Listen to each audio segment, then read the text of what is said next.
So I wanted to do a studio tour of my bedroom studio because I'm about ready to move to the basement. It's nearly done, and I didn't want to take everything down and be like, oh, I didn't get to do that studio tour that I was going to do. So I have some time in the bedroom, and so I'm going to do a studio tour.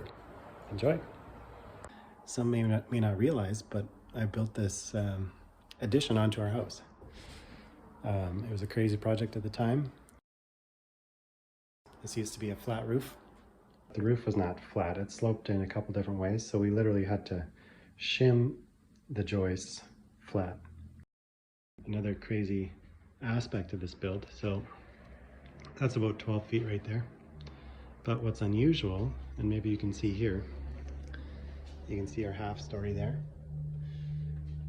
So this wall, actually the bottom plate, sits on that roof.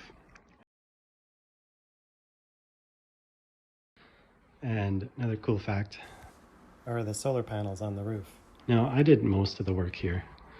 I did the framing. I mean, I had help, obviously, lifting walls and lifting trusses and whatnot. But framing, drywall, helped out with the electrical. Did the finishing, the drywall, the floors, windows, long window bench, which is actually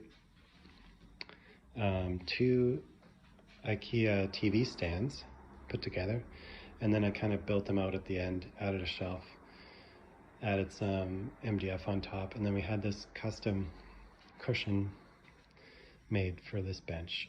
It's about 14 feet, maybe a bit longer. It's the longest cushion she's ever done, and this light fixture is actually the biggest light fixture that this lamp artist had ever done as well. There's lots of art in this place, and that's all courtesy of my wife. Here's my wife's art station. We'd have a little workout station as well, a guitar. I guess one of the consequences of being a really nice room is that we just like to do things up here. So even though it is our bedroom, we got, 3 inbuilt 8-inch speakers there. I do have a couple speakers on there for kind of surround sound. We'll get into the actual studio. This is like a multi-purpose room, and that's part of the reason I am moving the studio to the basement. So there's a couple reasons I'm doing that. I mean, up here, obviously, it's really nice. The views, the light, natural light, everything is really nice. But that being said, I have a family. My only time to make music really is when others are sleeping. So, I gotta move into the basement. That's Sherlock. I got COVID, as you can see. Yeah. I'm actually borrowing this synthesizer, and it also has the poly pedal. This is my childhood keyboard, and I use it still because it has MIDI, and you got to use what you have, right?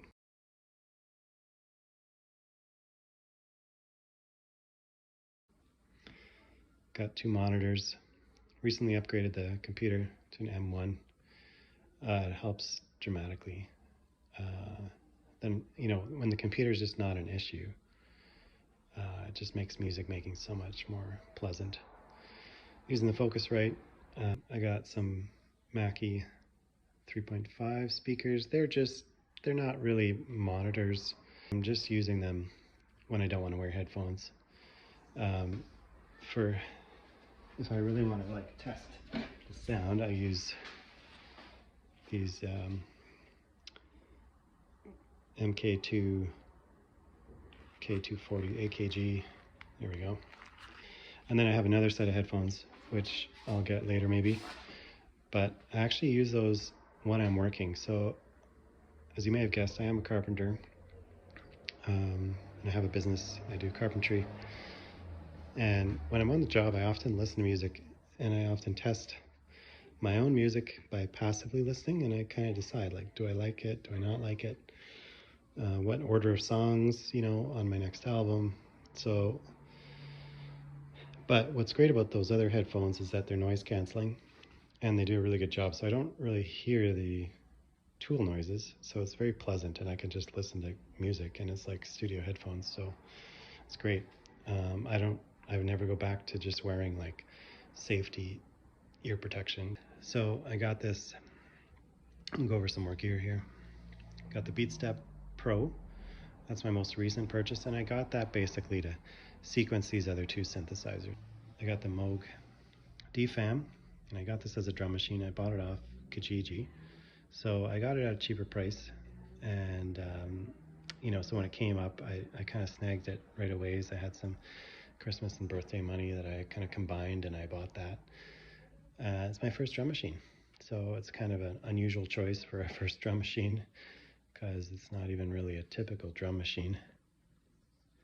This one I bought off a friend, and it is really cool, and I like it more than the Polymoog, and that's because there's a lot more sound design options, and it's kind of like, you know, modular in a way. And in fact, the synth is organized by modules. You know, you got your VCO1, VCO2, for example, and you know, 1970s Yamaha, made in Japan, really nice sound. Yeah, it's usually I say it's my favorite synthesizer, and it's just, the sound is just so raw. I really like it. The mic I use, and you know, I might get some different mics eventually, but the first mic I bought, I didn't want to go super cheap. I bought this off Kijiji though, so it wasn't that expensive either. Oh, it's not focusing because it's too bright, but it's an MXL 4000. You know, it's pretty good. Like, I can't complain. I, you know, eventually I would like to try some other mics as well, but it does the trick. So yeah, let's power things on and make some music.